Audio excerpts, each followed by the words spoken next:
प्रिय भैया बहनों, कल हमने पढ़ा था शब्द विचार में विकारी शब्द और अविकारी शब्द। आज विकारी शब्दों के अंतर्गत अब हम पढ़ेंगे विकारी शब्द संज्ञा। संज्ञा शब्द ये विकारी है, तो किस प्रकार से इन पर लिंग वचन और कारक का प्रभाव पड़ता है, ये हमको समझना है। इसमें काल का कोई प्रभाव नहीं पड़ता है, इसको हमें ध्यान रखना होगा।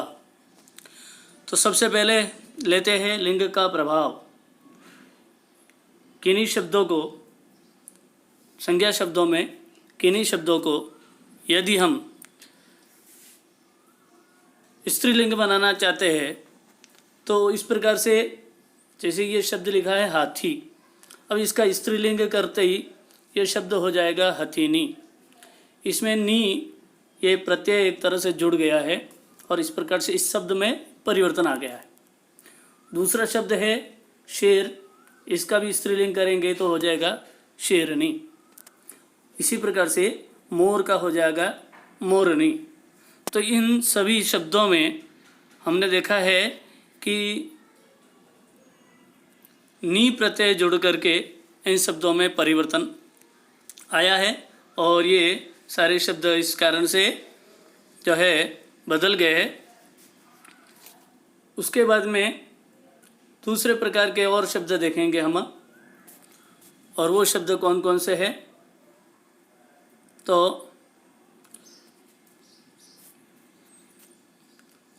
ये शब्द है सेठ। इसके अंदर जो है हम देखेंगे कि ये जो सेठ के आगे सेठानी शब्द लिखा है, इसमें आनी प्रत्यय जुड़ा है। तो आनी शब्द जुड़ने से ये सेठानी शब्द हो गया है, यानी इस शब्द में भी परिवर्तन आया है। इसके अलावा ये जो देवर शब्द है, इसमें भी आनी शब्द जुड़ने से देवरानी शब्द हो गया।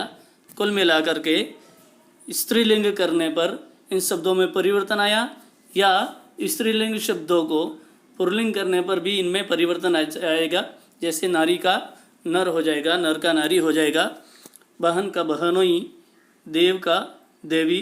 तो इनमें बहनोई और देवी, ये जो शब्द जिस प्रकार से परिवर्तन आया है, ये इसमें परिवर्तन जो आया है वो लिंग बदलने के कारण से आया है। तो इस प्रकार से बहुत सारे शब्द हम पुस्तक में पढ़ेंगे तो ध्यान में आएगा। कहीं शेर से शेरनी हो रहा है, सेठ से सेठानी हो रहा है, मालिक से जो है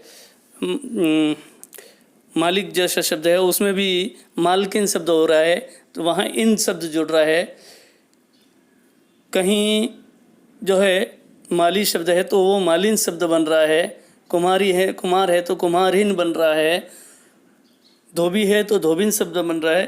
तो ऐसे इन शब्दों में इन शब्दांश से जुड़ करके इसमें परिवर्तन आता है।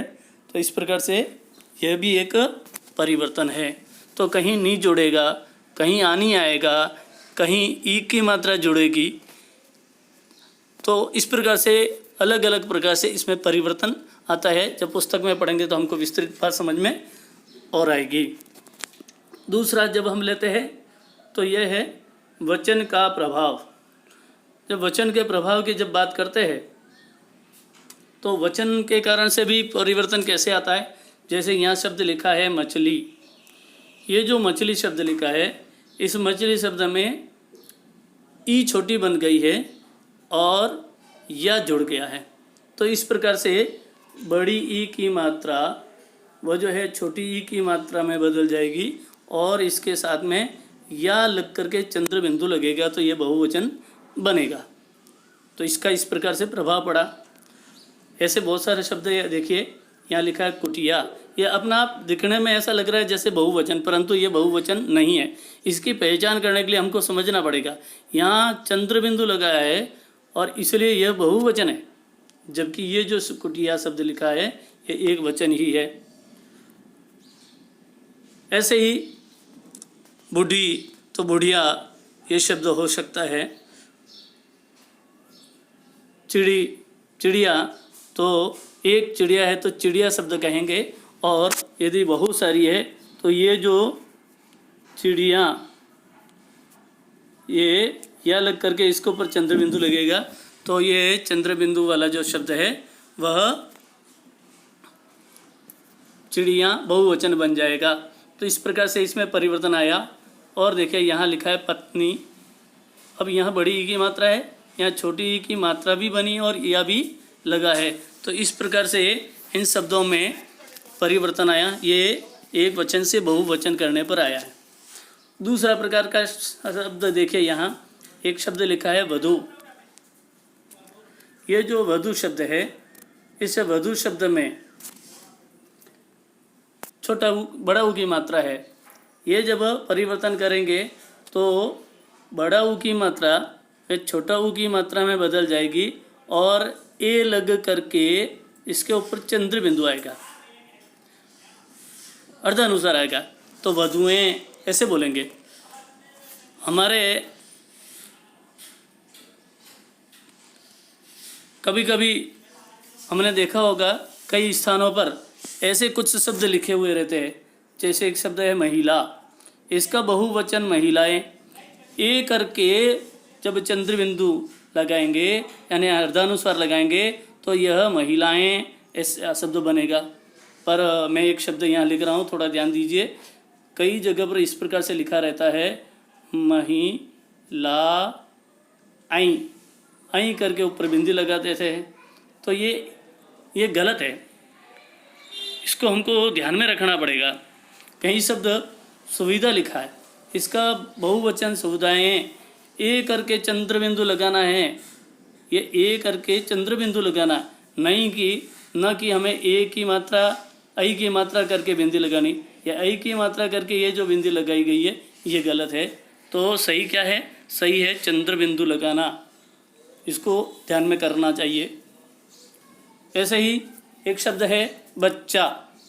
ये जो बच्चा शब्द लिखा है इसका बहुवचन होगा बच्चे या बच्चों। इसी प्रकार से ताला, ये हो जाएगा ताले या तालों। माला, तो यहाँ पर माले और मालों नहीं होगा, मालाएं होगा या मालाओं। माला के साथ में ओ लगा करके ऊपर अनुस्वार लगाएंगे, तो ये जो अनुस्वार लगा है, ये अनुस्वार लगने से यह बहुवचन बन जाता है। तो बहुवचन बनाने के लिए इसमें दो बातें ध्यान में करनी चाहिए। जहाँ पर ए आए तो वहाँ चंद्र बिंदु लगेगा, जहाँ या आए तो या पर चंद्र बिंदु लगाना, और जहाँ ओ आए वहाँ पर ओ लगा करके अनुस्वार लगाना चाहिए।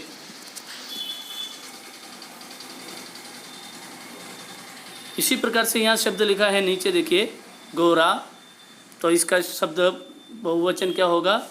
गोरे। या हम बहुवचन ये भी लिख सकते हैं गौरों।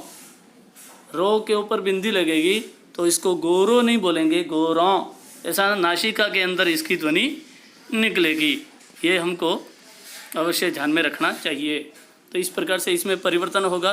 काले, तो इसका एक वचन काला हो सकता है। पत्नियाँ, ये बहुवचन है। ये जो शब्द बहुवचन है इसको हम एक वचन बना करके भी लिख सकते हैं। तो चाहे एक वचन करो या बहुवचन करो, दोनों स्थिति में इनमें परिवर्तन आता है, इसलिए इन शब्दों को विकारी शब्द कहते हैं। अब हम तीसरे बिंदु पर जाते हैं। तीसरा बिंदु है कारक। ये जो कारक है, इन कारकों के बारे में हमको समझना है कि कारक के कारण से भी इनमें परिवर्तन आता है। वो किस प्रकार से आता है? तो देखिए, क्षमा करें, यहाँ पर एक शब्द ये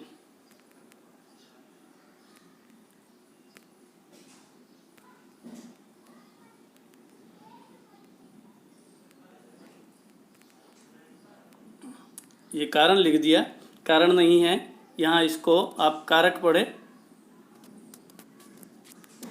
इसको सुधार कर ले।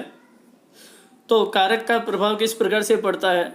तो इन शब्दों पर कारक का जो प्रभाव पड़ता है वो है जैसे राधा ने। अब यहाँ ने कर्ता कारक जुड़ने से यहाँ ने जुड़ा है। और जब कर्ता कारक की जगह हम जब दूसरा कोई भी कारक लगा देते, जैसे यहाँ से लगाया, ये से एक करण कारक है, एक करण कारक जो है ये लगने से इस शब्द में परिवर्तन आ गया, तो ये हो गया राधा ने की जगह राधा से। ऐसे ही ये जो शब्द लिखा है कृष्ण के लिए, ये जो कृष्ण के लिए जो शब्द लिखा है, इस कृष्ण के लिए शब्द में के लिए कारक जुड़ा हुआ है। एक के लिए कारक जो है, इसके स्थान पर यदि हम अधिकरण कारक लगाए पर, तो शब्द में परिवर्तन आ जाएगा कृष्ण पर, कृष्ण में। तो इस प्रकार से इसमें परिवर्तन आ सकता है। और एक इस संज्ञा के अंदर और जो है शब्द बता रहा हूँ, हम सामाजिक विज्ञान के अंदर बार बार पढ़ते हैं प्रजातंत्र। प्रजातंत्र किसे कहते हैं, तो ध्यान में आता है कि प्रजातंत्र यानी जो प्रजा के लिए, प्रजा के द्वारा और प्रजा का शासन, या जनता का, जनता के लिए, जनता के द्वारा, इस प्रकार ये जो शब्द पढ़ते हैं, तो इसमें भी ये कारक जो है वो बदल रहे हैं। तो कारक बदल रहे हैं तो वो शब्द को भी परिवर्तित कर रहा है, यानी इसका प्रभाव शब्द पर पड़ रहा है। इसलिए हम इन शब्दों को जो है विकारी शब्द कहते हैं।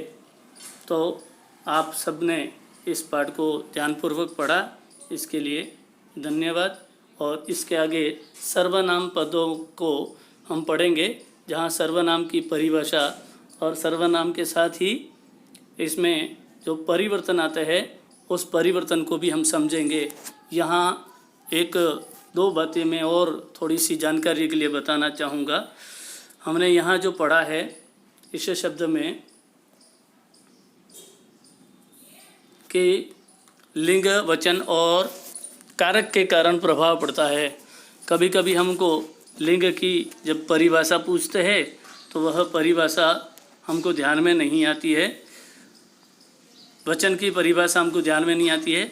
तो लिंग की परिभाषा क्या है, तो लिंग की परिभाषा यह है कि जब संज्ञा या सर्वनाम शब्दों से स्त्री या पुरुष जाति का बोध होता है तो उनको हम लिंग कहते हैं। जैसे हमने यहाँ कहा हाथी, यह पुरुष जाति का बोध कराता है, और हथिनी यह स्त्री जाति का बोध कराता है। तो इस प्रकार से लिंग का इन शब्दों से हमको ज्ञान होता है। तो स्त्री या पुरुष जाति का ज्ञान कराने वाले शब्दों को हम लिंग कहते हैं। स्त्रीलिंग किसे कहते हैं, तो स्त्रीलिंग का मतलब होता है स्त्री जाति का बोध कराने वाले शब्द। और पुल्लिंग किसे कहते हैं, तो पुल्लिंग का अर्थ होता है पुरुष जाति का बोध कराने वाले शब्द पुल्लिंग कहलाते हैं। तो इस प्रकार से लिंग की परिभाषा भी हमको ध्यान में रहनी चाहिए। दूसरा है वचन की परिभाषा। तो यहाँ पर भी यही हम कहेंगे, जहाँ संज्ञा या सर्वनाम के जिस रूप से एक या अनेक का ज्ञान होता है वहाँ पर वचन कहलाता है।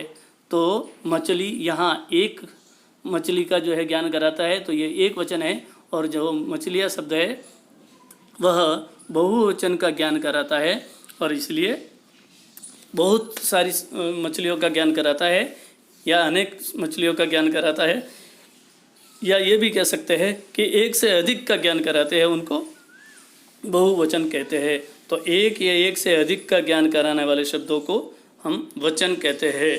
तो ये इस प्रकार से संज्ञा के शब्दों के साथ में जो है लिंग, वचन, काल और कारक का प्रभाव किस प्रकार से पड़ता है, ये हमको समझना था।